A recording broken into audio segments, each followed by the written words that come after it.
전세자금 대출 이야기를 좀 해볼게요. 늘 말씀드렸지만 전세가 상승 원인은 언론과 거기에 관련되어 있는 많은 건설 마피아들이 늘 이야기하는 걸 임대차 3법을 꼽죠. 하지만 실질적으로 임대차 3법이 시행되기 전부터 전세가는 상승세가 불어나고 있었다. 오히려 임대차 3법 이후에 상승세가 유지가 됐죠. 불어나다가 유지가 된 상황이죠. 그랬을 때 전세가 상승의 원인은 뭐였다? 저금리였죠.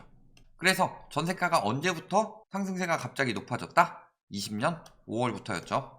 그런데 임대차 3법은 엄밀하게 말하면 20년 7월 31일이니까 그것도 임대차 3법을 하겠다 미리 얘기를 해서 그 심리를 통해서 미리부터 올라갔던 게 아니라 29일날 발의하고 31일날 통과시켰다고 날치기 통과니 이런 말 많았었죠.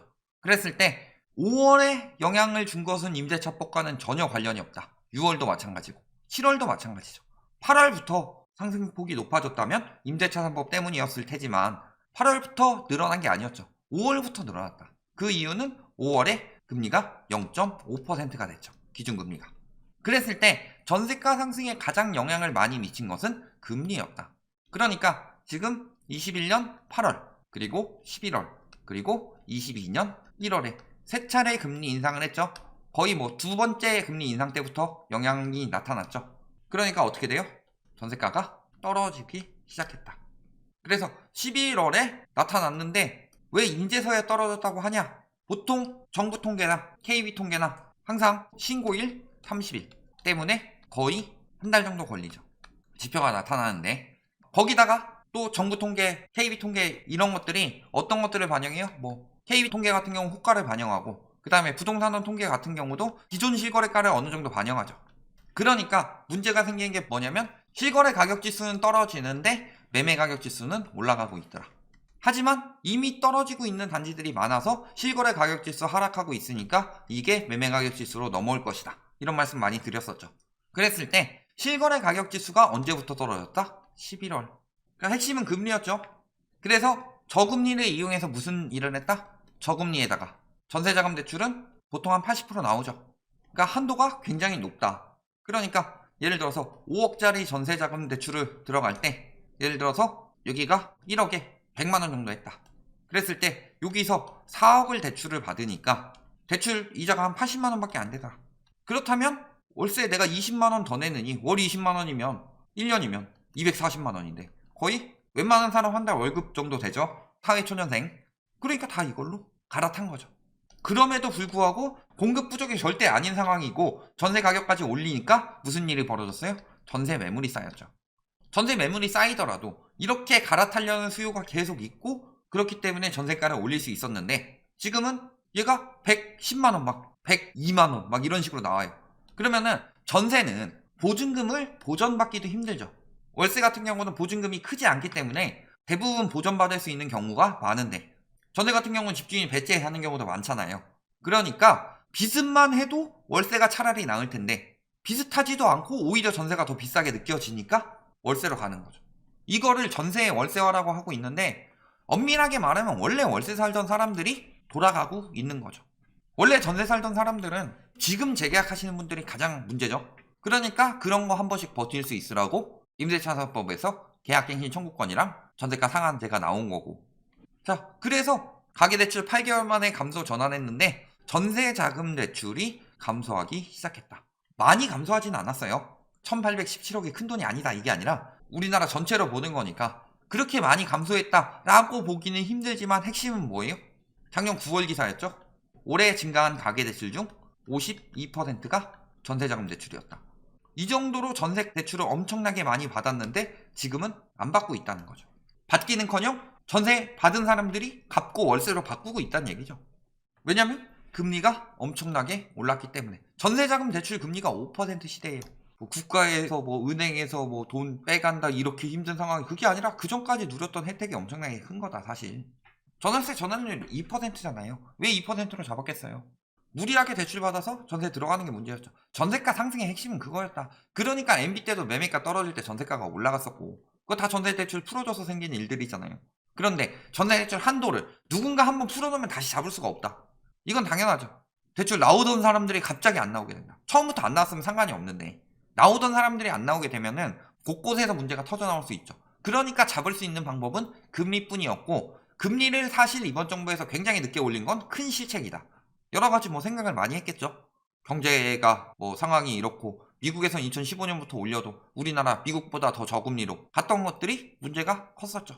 그 다음에 뭐 이번 정부 문제는 그렇고 전 정부들은 오히려 뭐 초이노믹스를 한다든지 전세자금 대출을 풀어준다든지 세계적으로 가계부채 축소하고 있는 와중에 부채 증가시켰죠. 이게 문제가 큰 거죠. 그러니까 전세 시대가 저물고 있다. 자, 이자율 서울 기준 3.13%. 자, 평균이에요. 5% 시대는 거의 지금 뭐 4.8% 정도 되는데 그게 지금 상한선이고 평균적으로 이 정도 나온다. 그랬을 때 전월세 전환율이 3.75%. 전세대출 최저금리 수준이다.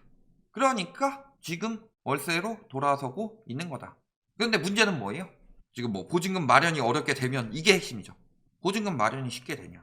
왜냐면 전세 가격을 올릴 때 무지성으로 올렸으니까.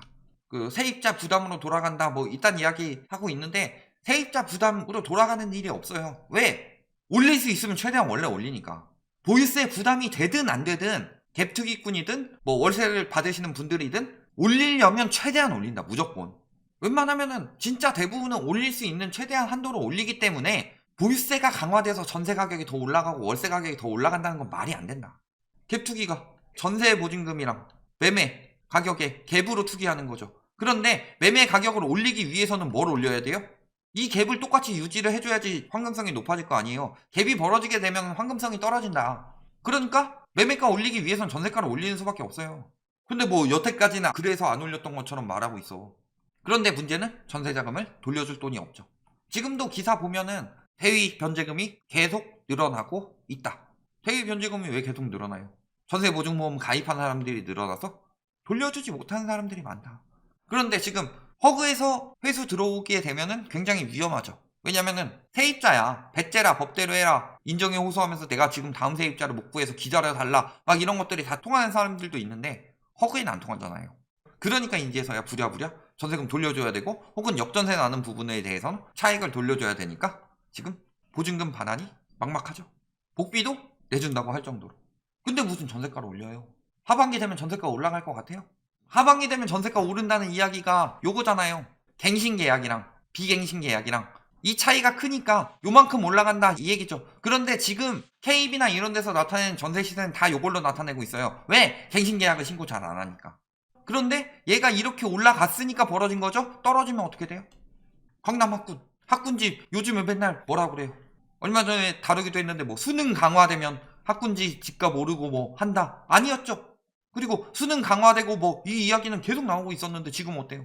대치, 목동, 중계동, 서울 3대 학군 우선적으로 떨어지고 있죠. 그리고 언제까지 학군 이야기 할 거냐? 요즘에 학군으로 먹고 살아요. 부모님들이 원하는 뭐 그런 직업들도 있겠지만 요즘에 보면은 애들이 뭐 옛날처럼 과학자가 될래요, 의사가 될래요, 검사가 될래요 이런 애들이 많아요? 꿈이? 예전엔 그런 꿈이 많았었죠. 요즘엔 근데 그거 하면 뭐예요? 일 빡센 거는 다 저기 인터넷상에 퍼져 있고 똑같은 인생 살고 요즘 MZ세대들은 그런 거 원해요? 뭐 연예인이나 유튜버 뭐 이런 것들을 꿈꾸고 그런 이유가 뭐다? 시대가 변하고 있기 때문이죠. 그런데 언제까지 학군 이야기 할 거냐? 수능 강화됐을 때는 강남이 더 좋을 것 같죠? 수능 강화된다고 내신 안 보나요? 정시도 내신은 봐요. 강남은 내신 따기 힘들죠. 엄밀하게 말하면. 그러니까 이제 여러 가지 제도들 만들잖아요. 뭐 어디서 무슨 활동하고 그런 것들 해주는 선생님들이 강남에 많죠. 그러니까 몰리는 거고 오히려 정시 강화되면 강남이 떨어져야지. 말 같지도 않은 소리들 하고 있어. 그래서 전세 보증금 호가도 내림세가 뚜렷하고 실거래가도 내림세가 뚜렷하죠. 그런데 여기는 호가 내림세 뚜렷하다고 하고 실거래가. 왜냐면 호가는 더 떨어졌으니까. 그러면서 학군지 전세 수요가 회복되기 어렵다. 학군지도 힘들다. 입주 단지는 전세 전쟁 중이다. 입주 단지가 이렇게 전세 전쟁 중인데 무슨 공급 부족이에요. 지금 막 200만 원 있다고 쳤을 때 얘네가 전세 전쟁 중인데 여기다가 올해 뭐 한 2만 원 들어오나요? 2만 원 들어오면은 여기도 지금 전세가가 지금 위태위태한데 요거 플러스로 들어오면 당연히 전세는 더 위태위태한 거지. 그 전에 막 196만 원에서 뭐 4만 원 들어왔을 때 이때는 막 오르고 있으니까 이때는 더 많은 공급이 필요했겠지만 수요 공급의 원리잖아요. 그래서 공급은 못 잡기 때문에 수요를 잡아야 된다. 그런데 왜 언론에서 계속 공급 이야기를 해요? 공급이 많아지면 많아질수록 논하는 데가 어디예요? 건설사죠. 왜? 때려 부수고 지으면 그만큼 논하는 게 어딨어요. 그러니까 공공공급보다 재건축, 재개발 이런 것들을 계속 강조하는 이유가 뭐다? 공급 효과는 적은데 공급 효과가 적으니까 집값은 올릴 수 있고 그렇지만 건설사한테 떨어지는 돈은 많다. 예를 들어서 2,000가구 공급하는 거랑 4,000가구 재건축해서 4,500가구 만드는 거랑 어느 쪽이 건설사가 돈 많이 남겠어요? 당연히 요거지. 그러니까 맨날 부동산학과 교수 그 사람들 건설사에 자문해주고 당연히 연결이 돼 있죠. 건설 마피아들이랑 똑같지. 뭐 다를 게 뭐가 있어요? 건사년, 주사년, 대한건설협회 다 똑같은 데 아니에요? 건설사들끼리 끼리끼리 모여가지고 만든 단체들인데 그러니까 그런 데선 무조건 집값 오른다고 그러고 무조건 공급 부족이라고 하고 그러죠. 가구수 상승세가 이번 정부에서 공급된 것보다 가구수가 훨씬 적다. 그런데 2017년에 마이너스였던 공급 부족이 아니라고 했던 게 2018년, 2019년, 2020년에 공급이 계속 폭탄급으로 들어왔음에도 불구하고 공급 부족으로 나타나고 있어요. 어떻게 된 노릇이에요 그게. 이거 되면 어떻게 돼요? 역전세 나고 깡통전세 나는 거예요. 역전세 뭐예요? 전세가 하락. 깡통전세 뭐예요? 보증금이 매매가보다 크다. 깡통전세가 나는 경우 두 가지죠. 전세가가 오르는데 매매가보다 더 많이 올랐을 경우, 혹은 매매가가 전세가보다 더 많이 떨어졌을 경우. 근데 지금 이 상황 아니죠. 이 상황이 오는 거다. 그런데 이런 와중에 전세가율 오름세니까 갭투기가 고개 든대요. 자, 갭투기 하는 사람들은 비읍시웃이세요? 갭투기 왜 하는 거예요? 갭투기 하는 목적은 오로지 시세 차익이죠. 집을 가지고 있는데 내가 거기다 보유세도 내야 되고, 살 때 취득세도 내야 되고, 팔 때 양도세도 내야 되고, 만약에 돈을 뭐 빌려서 산다든가 이런 부분이 있으면 이자도 내야 되고, 가지고 있어서 도움될 거 하나도 없어요. 하나도 없는데 뭘 보고 들어가는 거예요? 시세 차익. 그렇다는 것은 전세가율이 높아졌을 때 전세 가격이 상승해서, 전세 가격이 여기였는데 이렇게 상승해서 갭이 줄었다. 그렇다면 갭투기가 고개를 드는 게 맞죠. 그런데 전세 가격이 떨어지고 있고 매매 가격이 더 떨어져서 갭이 줄었다 라고 하는 거는 갭투기가 들어올 상황이 전혀 아니죠. 들어오면 손해인데. 거기다가 갭투기의 묘미는 한 채 가지고 갭투기 하는 거? 무슨 묘미가 있어요? 갭투기의 핵심은 뭐예요? 한 채 살 돈으로 여러 채 사는 거죠. 근데 여러 채를 사자니 취득세가 1주택은 1%인데 2주택의 경우 8%고 3주택의 경우 12%다. 그러니까 지금 갭투기 다 어디로 몰려 있어요? 공시가격 1억 미만, 혹은 적어도 3억 미만. 취득세는 내더라도 양도세 중과라도 안 받으려고. 그래서 다 여기 뭐 6월 전까지 단타로 자꾸 들어가는 거죠. 근데 무슨 갭투기가 고개를 들어요? 저희 예전에 뭐 투기꾼들 유형 4가지도 했지만 진짜 갭투기 하는 사람들 절대 들어올 시장 아니죠. 그러니까 지금 왜 유도하는 거예요? 1억 미만 갭투기 지금 들어가는 사람들 돈 벌 것 같아요?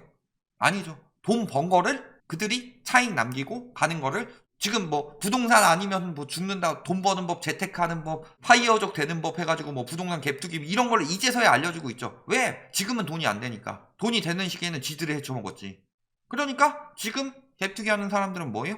매물 받아주고 있는 거예요. 그런 사람들 들어오라고 지금 조장하고 있는 거다. 결론. 전세가 상승은 뭐 때문이었다? 전세자금 대출 때문이었다. 근데 전세자금 대출을 MB정부 때나 박근혜 정부 때는 풀어주니까 막 올라갔었는데 이번 정부 때는 그런 게 아니었죠. 그러니까 이제 대출을 한도를 더 늘려줄 수는 없죠. 그러니까 핵심은 뭐예요? 금리가 오르냐? 금리가 떨어지냐? 그런데 금리가 떨어지고 있죠. 그러니까 귀신같이 전세자금 대출이 줄어들고 있다. 그렇다는 건 앞으로 전세가가 계속 상승할 수 있느냐? 전세가는 하락이죠. 갱신 계약 때요? 그 사람들 신규 계약보다 더 비싼 가격에 해줄까요? 지금보다 절대 더 저렴한 가격으로 전세에 들어갈 가능성이 굉장히 높다. 여기까지 알아주시면 되겠습니다.